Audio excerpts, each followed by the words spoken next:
उनके साथ बड़ी बड़ी गाड़ियां भी घूम रही हैं, उनके साथ जो माहौल देखा गया है। जब उन्होंने नामांकन किया तो उस समय पे भी बहुत बड़ा माहौल था, इतनी पब्लिक थी, इतनी भीड़ थी। और जब दीपेंद्र हुड्डा गांव के अंदर जा रहे हैं तो काफी बड़ी बड़ी गाड़ियां, काफी ज्यादा जो काफिला है वो उनके साथ मौजूद रहता है। तो इसके पीछे का जो कारण है वो लोगों ने बताया, जो मेरे पास रिपोर्टर्स आए उन्होंने बताया। उन्होंने कहा कि जी जो आप एक बार गौर से देखिए, बोल रही कि इसमें हमने तो देख लिया है, आप एक बार इनको गौर से देखिए कि लोग कौन है। उन्होंने कहा ये लोग दीपेंद्र हुड्डा के साथ नहीं, ये लोग दीपेंद्र हुड्डा का वोट बैंक नहीं पका रहे, ये लोग अपने लिए रास्ता तलाश रहे हैं। ये सभी लोग वो लोग हैं जो बड़े बड़े ठेकेदार हैं, कोई शराब का ठेकेदार है, कोई इनके अंदर अगर आप देखेंगे बड़े बड़े जो ठेकेदारी प्रथा है उसके ठेकेदार हैं, बड़े बड़े जो टेंडर छूटते हैं उनके ठेकेदार हैं। और ये ठेकेदार वोट बैंक नहीं, ये खुद का वोट बैंक अपना नहीं रखते हैं। इनमें कुछ बड़े बड़े सरपंच भी शामिल हैं, इनमें कुछ ऐसे लोग हैं जो पहले सरपंच रहे, कुछ ऐसे लोग हैं जो अब भी सरपंच हैं।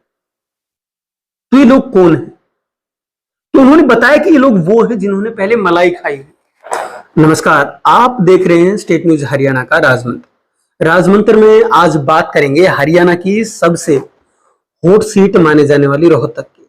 हमने इस दौरान में अपने कुछ सहयोगियों को पूरे हरियाणा के अंदर भेजा था और जो उन्होंने अंदरूनी चीजें ला करके दी हैं, आज उन्हीं के ऊपर बात करेंगे कि जो पार्टीशन किया है हमने वो 3-4 सिचुएशंस को देखते हुए किया है।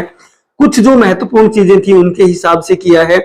अगर सबसे बड़ी जो चीजें हैं उसमें एक है जाट बेल्ट, दूसरा अरविंद शर्मा, तीसरा दीपेंद्र हुड्डा, चौथा जो है वो है कोसली विधानसभा और पांचवा फैक्टर है नरेंद्र मोदी।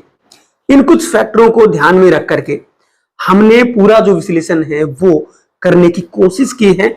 चलिए आपको बताते हैं कि जो लोगों ने आकर के यहां पे बताया है, सबसे बड़ी बात है कि जो जाट बेल्ट है, जाट बेल्ट में जब हमारे सहयोगी गए तो उन्होंने वहां से जो चीजें बताई वो आपको सही भी लग सकती हैं, आश्चर्यजनक भी लग सकती हैं। जाट बेल्ट में क्या है कि वहां पे अभी जो आंदोलन हुए, चाहे किसान आंदोलन की बात कर लें, चाहे आप जाट आंदोलन जो पहले हुआ था उसकी बात कर लें, जाट जो है वो ज्यादातर बीजेपी के खिलाफ वोट करता है। अब इसका कारण क्या है ये जानने की जब कोशिश करी तो इसका सबसे बड़ा कारण ये है कि जाट बेल्ट के अंदर बीजेपी की स्वीकार्यता बहुत कम है और उसका कारण है कि जाटों को मुख्यमंत्री चाहिए। अब तक बहुत ज्यादा समय जाटों ने हरियाणा के ऊपर राज किया है या फिर कहीं कि जाट नेता मुख्यमंत्री रहे, ज्यादातर का जो समय रहा है उसमें। अब बीजेपी ने 10 साल तक राज किया है लगभग हरियाणा के अंदर, लेकिन उन्होंने कोई भी जाट नेता मुख्यमंत्री के तौर पे नहीं दिया कभी भी। और यही जो एक टीस जाटों के अंदर है वो है, और इसी टीस को लेकर के जाटों में बीजेपी के खिलाफ एक भावना है और वही भावना मैं आपको बता रहा हूं जो लोगों ने यहां पे आकर के बताई। जो हमारे सहयोगी वहां पे घूमे उनका कहना है कि जाट बेल्ट के अंदर लगभग 70% जो वोट है वो आज भी दीपेंद्र हुड्डा के पक्ष में गिरने वाले हैं। लेकिन कुछ फैक्टर्स वहां पे हैं जिनके कारण कि 30% जो वोट है वो जाटों का बीजेपी को भी मिल सकता है।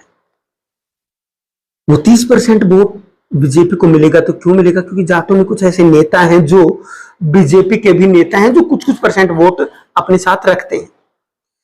साथ साथ कुछ ऐसे नेता जो कांग्रेस से बीजेपी में आए हैं उनका भी थोड़ा बहुत प्रभाव जो है वो पड़ेगा। ये उन लोगों ने आकर के बताया भी है और माना भी। अब बात करते हैं अरविंद शर्मा जी की, जो दूसरा फैक्टर मैं आपको बताने जा रहा हूं उसके ऊपर।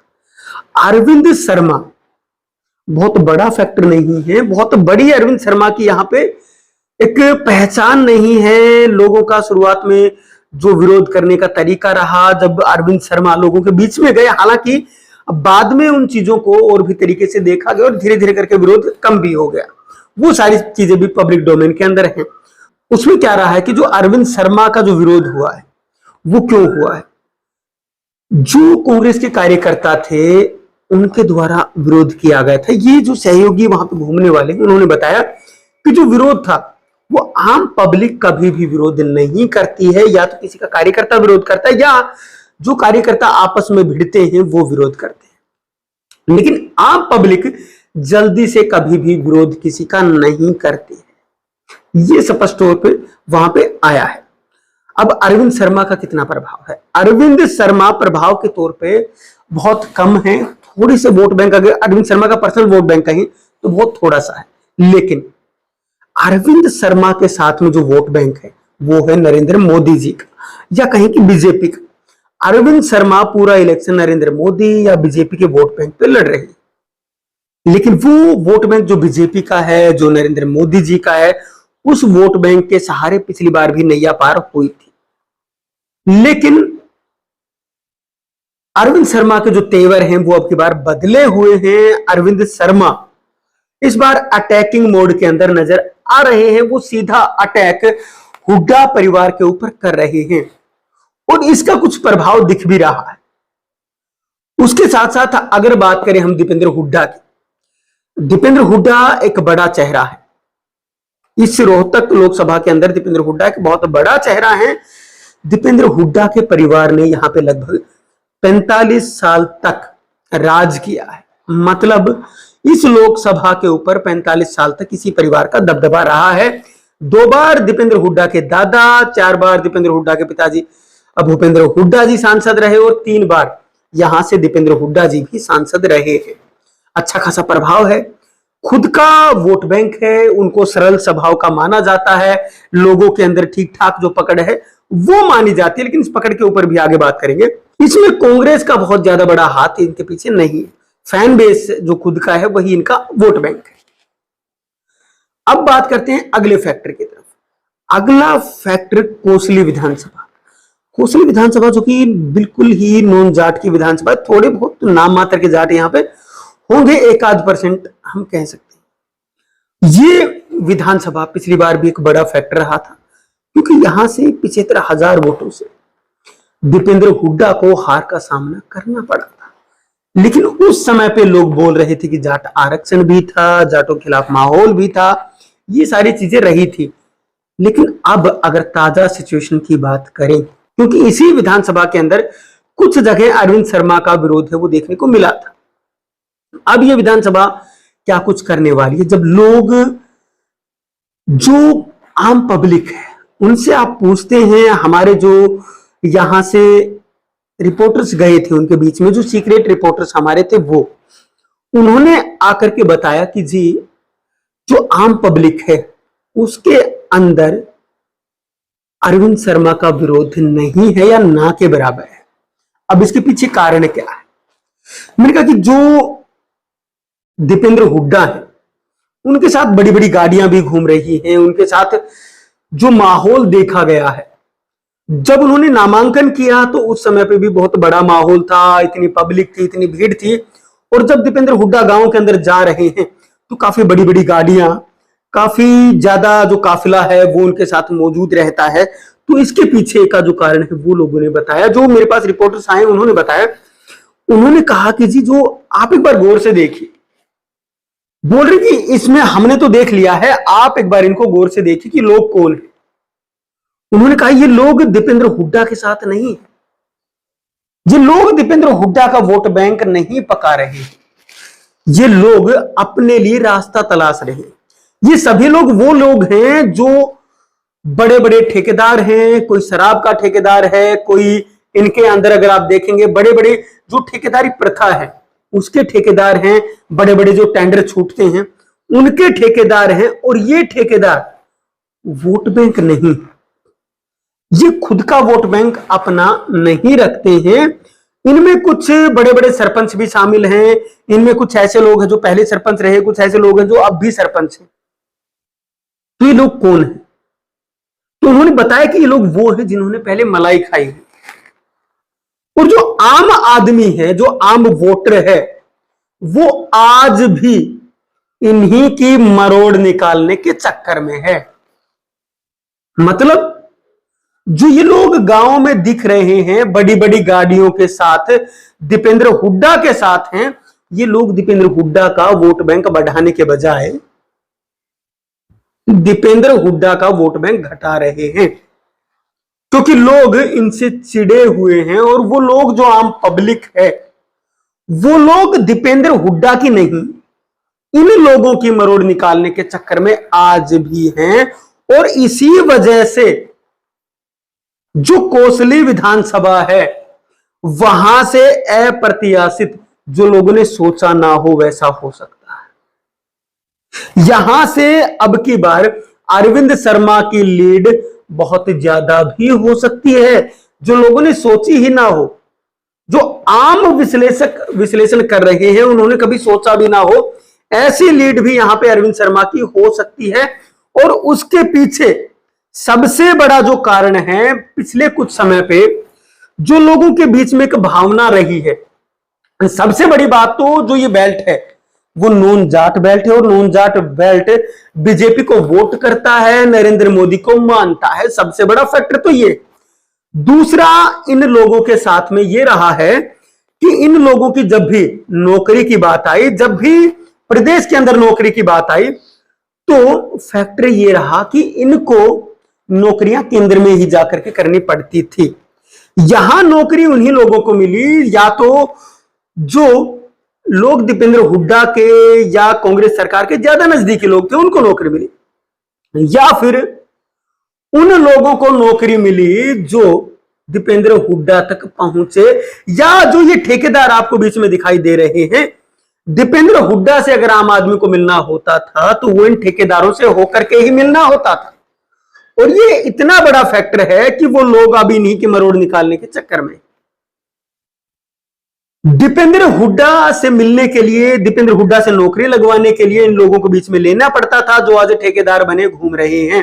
और इन्हीं ठेकेदारों की ये कारस्तानी है कि ये ठेकेदार दीपेंद्र हुड्डा को ले डूबेंगे। और ये यहां बहुत बड़ा फैक्टर है जो काम कर रहा है। ये जितने भी ठेकेदार हैं, इन सभी के पीछे वोट बैंक नहीं है, और यही ठेकेदार अपनी नैया पार लगाने के चक्कर में दीपेंद्र हुड्डा की नैया को डुबा कर ही मानेंगे। क्योंकि 2014 से पहले ये लोग मलाई खाने वाले लोगों में से थे, और आज यही लोग दीपेंद्र हुड्डा की नैया डुबोने का काम कर रहे। ये बहुत बड़ा फैक्टर है। और बीच में जो इन लोगों के साथ में हुआ है, कोसली विधानसभा में जो अहीर बेल्ट है, नॉन जाट बेल्ट है, वो साफ तौर पे दबे शब्दों में कहते हैं कि हमारे साथ हमेशा से ही भेदभाव हुआ है, और जो उधर का इलाका है वहां पे हमें अछूत के तौर पे समझा जाता था कि क्या यहाँ के लोग भी नौकरी लगेंगे। और जो लगेंगे वो मैंने आपको बताया, जो लोगों ने आकर के मुझे बताया है, जो रिपोर्टर्स ने मेरे ने मुझे बताया कि वही लोग नौकरी लगे हैं जिनके या तो पैसे पहुंच गए थे इन्हीं लोगों के पास, जो ठेकेदार ही इनके पास, या फिर जो दीपेंद्र हुड्डा के काफी नजदीकी लोग रहे थे, उनको नौकरी के बजाय जो आम पब्लिक है उसको कोई फायदा नहीं हुआ। सबसे बड़ा फैक्टर नरेंद्र मोदी के आने के बाद से जो दक्षिणी हरियाणा है उसका विकास जरूर हुआ है।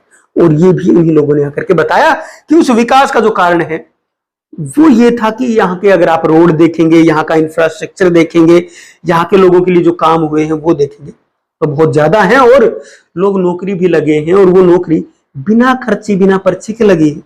ये लोगों ने आकर के बताया है, जो कि उनको किसी नेता के पास जाना नहीं पड़ा, कहीं भी उनको घूमना नहीं पड़ा। तो ये एक बड़ा फैक्टर साबित तो हो सकता है। तो दीपेंद्र हुड्डा एक बड़ी हार जाए तो आश्चर्य नहीं होना चाहिए, लेकिन दीपेंद्र हुड्डा खुद में एक बड़ा चेहरा है, इसको भी नकारा नहीं जा सकता है। नीट, आईआईटी और जेडब्ल्यू में सिलेक्शन गारंटी के साथ, नहीं तो फीस वापस। हम बात नहीं काम करते हैं, ये हम नहीं हमारा रिजल्ट बोलता है। आपके कोसली इलाके का बेहतरीन इंस्टीट्यूट एसबीआई बैंक के पास मेडिजी ने अपना स्कूल नर्सरी से 12वीं कक्षा तक लुखी गांव में शुरू कर दिया है। अब छोटे बच्चे भी अच्छी शिक्षा से वंचित नहीं रहेंगे।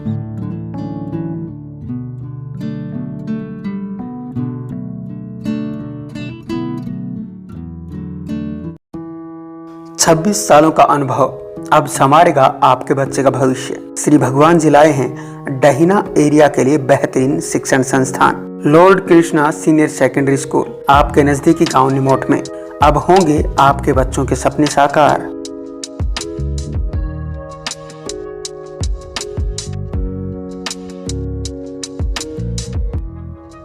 हम आपको विश्वास दिलाते हैं कि इस संस्था में आपके बच्चे का भविष्य सुरक्षित रहेगा।